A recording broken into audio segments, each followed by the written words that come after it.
Hello, lovelies. Welcome to this episode of Lessons from the Universe with Jennifer Hall. I look forward to sharing my channeled message with you today. And if you love it, please remember to like, share, review, and subscribe. I am about to get on my soapbox. I have more people resist the next step on their spiritual path because they have a devoted spiritual practice. Now, let's be clear. Spiritual practice is very important, but there is a difference between a spiritual practice and a spiritual existence. You may know people who have very loyal, consistent, beautiful, seemingly enviable spiritual practice. Maybe they meditate every day, they go to yoga, they do whatever, right? But spiritual practice in and of itself is quite limited. It is within a certain period of time, right? The length of the class or the length of the meditation or while they're reading their, affirmation chapter or whatever for the day. These things are great, and we should all aspire to have a great spiritual practice. But this is very different. Well, maybe not very different, but certainly not the same as a spiritual existence. We should be striving for a spiritual existence and making clear with ourselves that there is a hypocrisy to allowing ourselves to think that 20 minutes, even an hour of meditation is the equivalent to a spiritual life, to a 24/7 existence within the flow of life. I've been thinking a lot about this, and it's come up quite a few times lately. Not to go all the way back and have another conversation about hypocrites, which, those of you who have been with me a while know that we have an episode all about being a hypocrite. I can't call it true hypocrisy, except for those people who think that they are better than everybody else because they have a loyal, thriving spiritual practice. You cannot call it a spiritual life if it is within the confines of whatever your spiritual activity is. And the rest of the time, all day, every day, you're sleepwalking like every other jerk in town. I mean, no offense to the sleepwalkers, right? Some people are sleepwalking, and it is the best that they can do. They are walking through this life being guided by humanness. If that is the best they can do, great. But there is not one person listening to my voice right now that is not capable of more. It is completely within the realms of my faith, without a waver, that no one has gotten this far, even 3 minutes in, that no one even clicked play without being capable of more. As I was thinking about this today, a quote came to mind, as it tends to for me. There is this dude, Carl Albrecht. Carl, forgive me if I mispronounce your name, and maybe I shouldn't call him a dude because he has a PhD, and not that having a PhD excludes you from being a dude, but let's give credit where credit is due. That's a lot of time, a lot of work, right? So Carl has said a lot of smart things, many about business, and before anybody complains to me, I'm sure he said a lot of dumb things too. One of the things that he said, and granted it was now I'm taking part of it out of context. It was about within the context of business, but I say, flow and grow. He said, we need organizations, and I'm going to say people, that are culturally equipped to adapt. They must have internal processes that are creative, generative, and productive, rather than controlled, confining, and normative. In short, we must unshackle the human brain and exploit its productive potential. Hell yes. Why are we so limited in our thinking? Why are there people trapped within the idea that my spiritual connection, wisdom, input, and reception can only be during my spiritual practice? No. The brain is the bypass, that's probably the wrong word, the connector, okay? Spiritual input through the crown of the head comes right through that brain, the house of your third eye, to be utilized in your human experience all day, every day. Yeah. Smart dude. Right? He also said, the typical human life seems to be quite unplanned, undirected, unlived, and unsavored.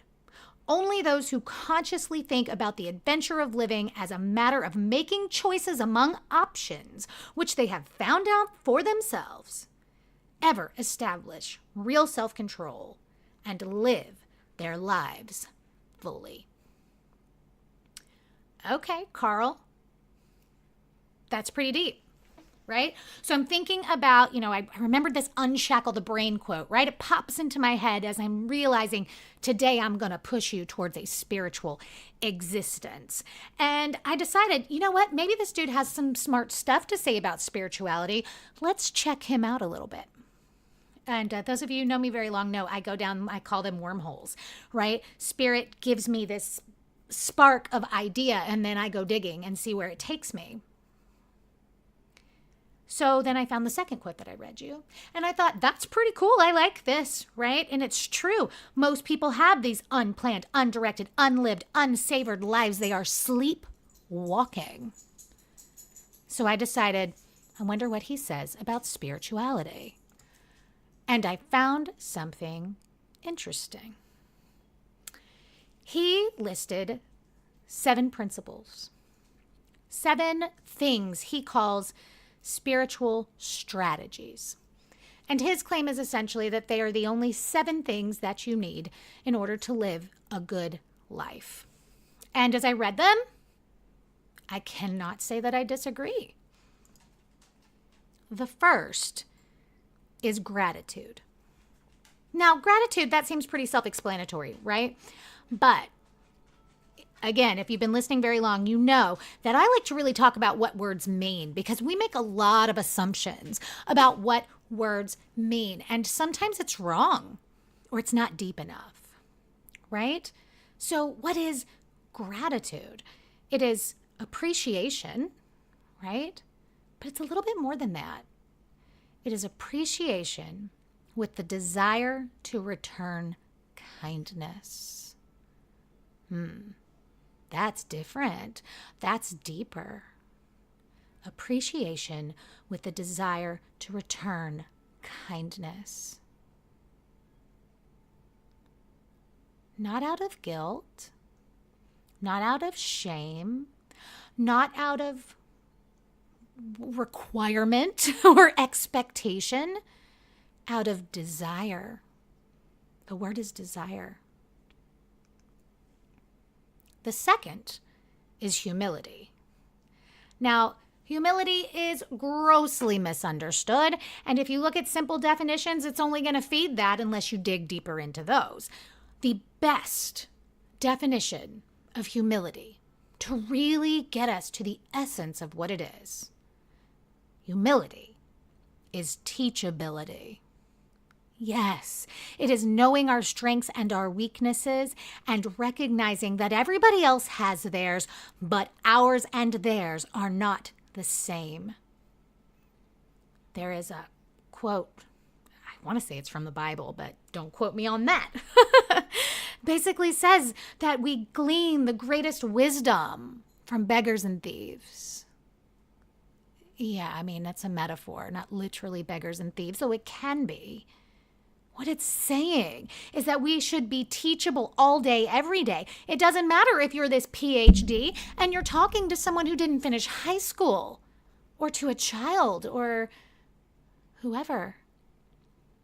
We should be teachable all day, every day. Everyone has the ability to teach us. And everyone, every situation is part of our earthly curriculum. I will say this fact is perhaps the single most important key to living a spiritual existence. To realize that everything, all day, every day, all the time, is about getting you closer to the truth about who you are. It doesn't matter if they're flawed. It doesn't matter if they're wrong. It doesn't matter if it sucks, if you wrecked your flipping car. It doesn't matter what it was. Don't humanize it. Ask yourself, what do I learn and how do I grow? Be teachable. And also be number 3, be optimistic. Optimism is what Carl listed as the 3rd principle, the 3rd spiritual strategy. It means to be hopeful and confident that there will be a successful outcome. Hopeful and confident that there will be a successful outcome. I am going to add to that with non-attachment. We have to be clear that we will learn and we will grow, that the outcome will be successful even if it's not what we personally, humanly, sometimes quite naively, had hoped it would be. That it will be our highest good, that we will learn and we will grow and we will be one step closer to that better, more beautiful life. Yes, be teachable, be hopeful, be confident. So I'm reading this, and so far I'm like, hey, dude's pretty smart. The next one he lists is generosity. Now, this is one that I immediately sort of get red flags towards, right? In fact, we're trying to teach my son right now not to be overly generous. He wants to give away everything that he has. He wants to take every penny he has and buy someone else lunch or do whatever. And we're trying to teach him where you can focus that kind of energy, why you shouldn't give all your toys to other kids whose parents are capable of giving them toys and things like that, right? And so I decide, let's find out what is the origin of the root generosity. And so thank you, Google. Origin of generosity. Turns out the Latin origin is the word magnanimous. Okay, magnanimous. So what does that mean? The definition of magnanimous is generous or forgiving, especially towards a rival or someone less powerful than yourself. Great.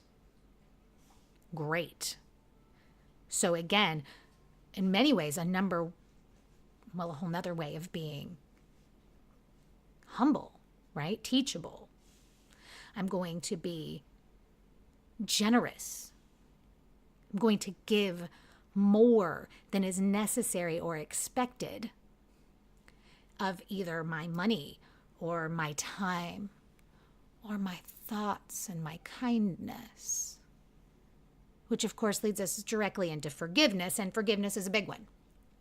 Those of you who've been following this past week, thank you, Podbean, for this wonderful feature that you have given me. We've been rebooting old episodes, and we literally just rebooted the one about forgiveness a couple of days ago. If you missed it, and forgiveness is a hot button topic for you, I suggest you go back and listen to it. Because forgiveness is freedom, right? Forgiveness is a shift in thinking.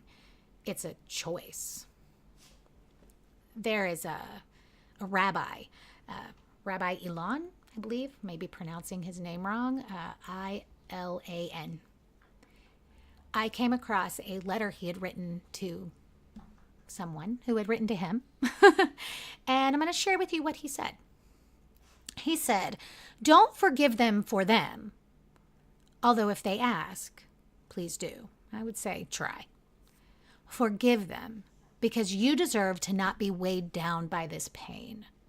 Forgive them because you don't want to be defined by the pain you carry. Yes. If you are going to have a spiritual existence, you cannot walk around carrying your pain like a rock in your chest or a pack on your back, a weight tied around your neck. Yes, we hurt. Yes, things suck. Sometimes things suck. But if we are teachable, if we are optimistic, we will move through these experiences. Emily Cady. If you recognize that name, it's because I've told you about Emily Cady before. She wrote a book, goodness, almost 100 years ago, called Lessons in Truth. And it's, for some people, difficult to read because it is written like somebody who wrote a book 100 years ago. But she was one of the founders of early metaphysics.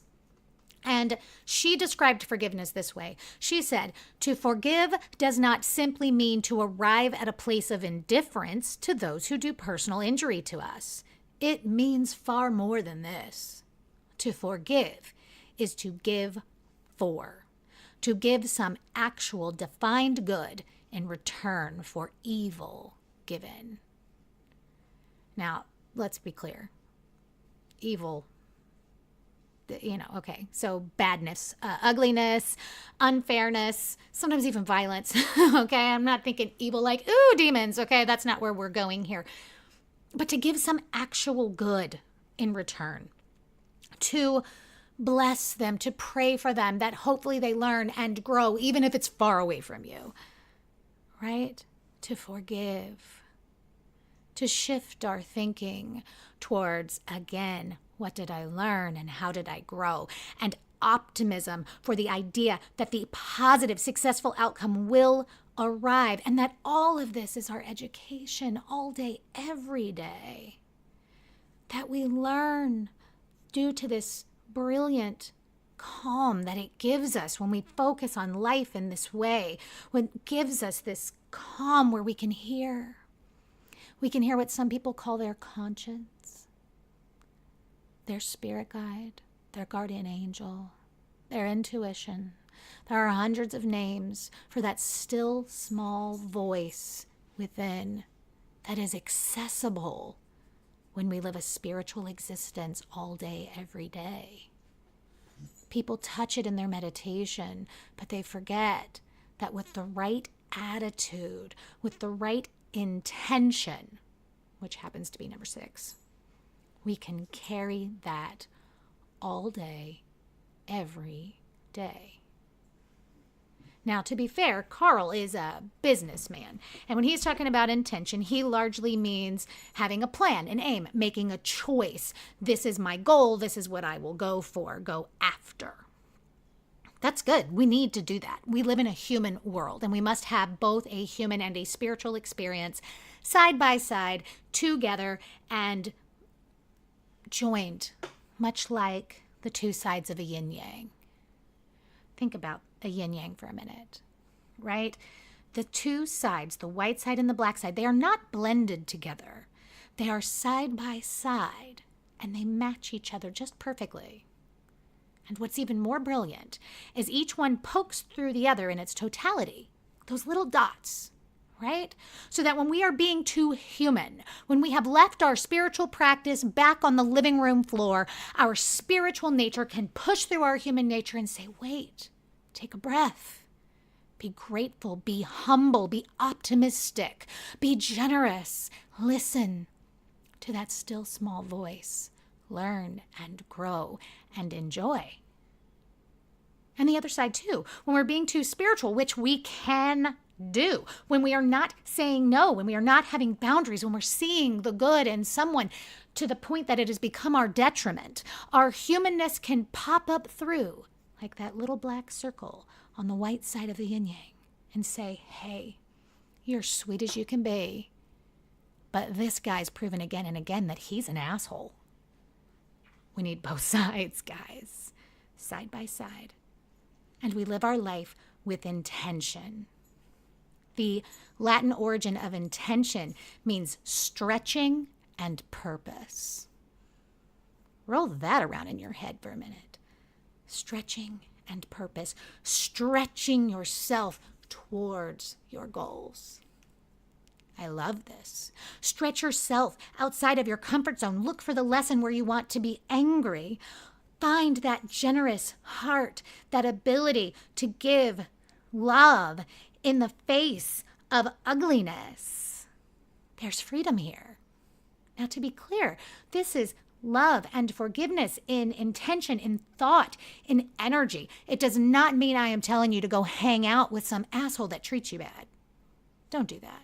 In fact, I'm going to argue quite the opposite. We should surround ourselves with people that enrich our spiritual experience.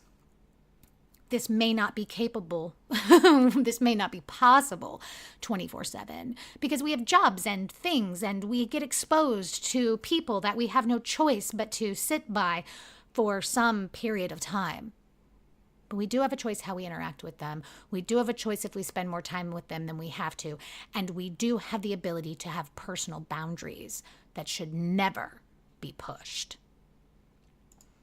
Unless we're pushing them for ourselves, because we're pushing ourselves into some place that is better and brighter and more whole.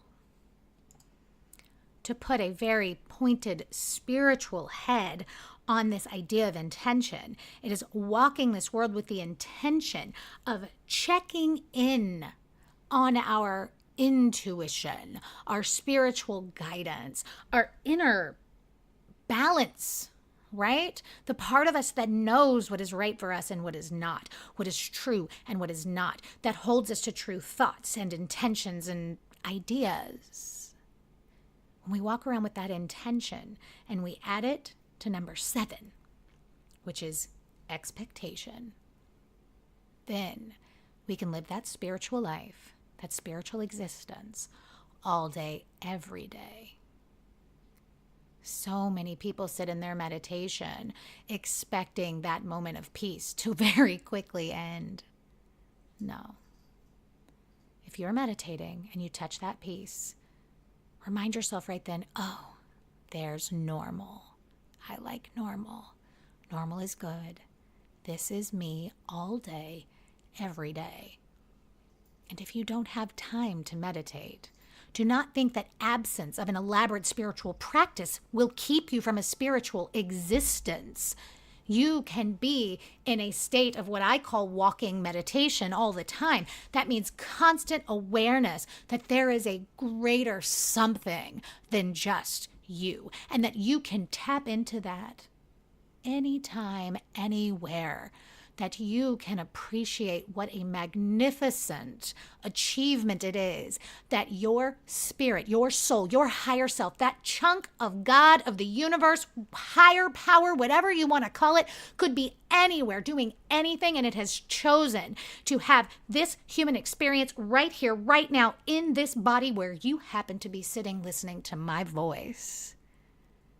That awareness, beloved, is a spiritual existence. That awareness cultivated into an all-day, everyday affair with life.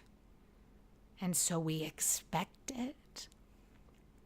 Expectation. The Latin means awaiting. It is a strong belief that something will happen, is happening, or knowing that it should be, and aligning ourselves to it. It is anticipation, and anticipation is the force behind manifestation. Even if you don't see it, even if the evidence isn't there yet, it is that deep knowing and belief that the seed has been planted, and before you know it, there will be flowers. When you plant seeds, you don't expect to blink and have the whole plant. You anticipate it. You nurture it. You care for it. And then one day it blooms. And you are in awe and appreciation. And yet, there's no surprise, only gratitude. Your spiritual existence starts today. If you can't say with 100% certainty that you have been walking this earth in your spiritual faith all day, every day, in your awareness of who you are and why you're here, then claim it with me. My spiritual existence starts today. My spiritual existence starts today. And please, honor your practice. If you have one, if you're good at it, I am not saying let it go. I am not saying that it is anything less than useful and perhaps even inspiring. But remember, the goal is all day, every day. All day, every day. I can feel the love growing. I can feel the energy growing just as I speak these words into the air. Imagine how much power and strength we add to the pureness and the goodness in the world just by holding these thoughts together.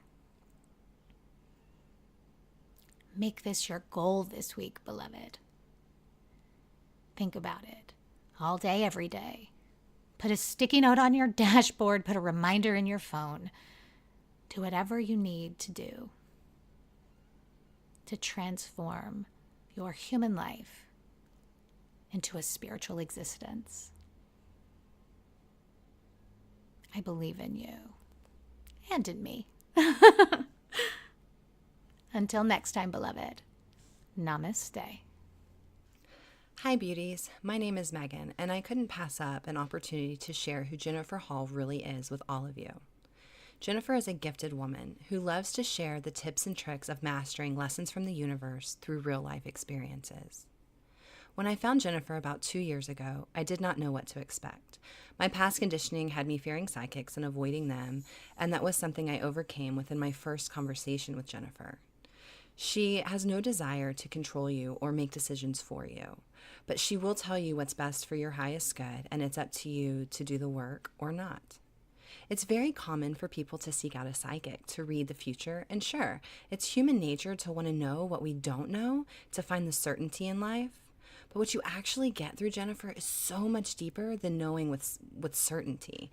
It's really about how to grow through the uncertainty and embrace the power each of us hold deep within our own sovereignty and untapped gifts. Jennifer has helped me grow through many lessons in life. Relationship lessons with my husband of 15 years, my gifted and stubborn children, career lessons that involved overcoming complacency and dealing with difficult bosses, and of course, lessons for my spiritual growth and tapping into and embodying my own authenticity. Her podcast, Lessons from the Universe, is food for the soul. It is channeled wisdom, and it is personal wisdom that she picked up as she learned and grew into who she is today. Jennifer is well known and sought out. I have people from all over the world reaching out to me to provide a referral to her so that she can speak with them and they're able to meet her. This podcast makes it possible for people all over the world to receive her messages and receive the love that she pours into the collective. If you aren't a patron today, please consider becoming one and donating as much as $1 per month. If all of her beloved fans donated just $1, it would make an amazing impact on her offerings to the world. I meet with Jennifer monthly, and I'm also a patron because I believe so much in the lessons from the universe, and I have witnessed the beauty in learning and growing, the beauty in overcoming and smashing the many bubbles of conditioning that I succumbed to in my past. I have a new, more powerful story, and a big part of this story is embracing lessons from the universe. Your story will continue to change, and your donations will help many others change their stories across the globe, allowing the story of the collective to change for the best as well. If you love and live through the lessons from the universe as much as I do, like, share, and become a patron, and watch lessons from the universe take the rest of the world by surprise in the best ways possible. Sending light and love to all of you. Namaste. I want to thank each and every one of you for joining me today for this episode of Lessons from the Universe with Jennifer Hall. If you haven't already, come out and find me on social media, and if you're inspired by the podcast, please consider clicking that little green patron button at the top of the screen. Here, you can help keep us growing and flowing, and you can gain access to what I call Jen in real life. That is patron-only content. If you're wanting to learn more, I recently introduced educational sessions specifically to address people's questions that come up around the podcast. These are the only sessions available to new clients, and you can find details in the About section of my Facebook page. I want to send each of you light and love, clarity and wisdom, and know that whether you realize it or not, there's a little brunette with a podcast who's got your back. Until next time, beloved, namaste.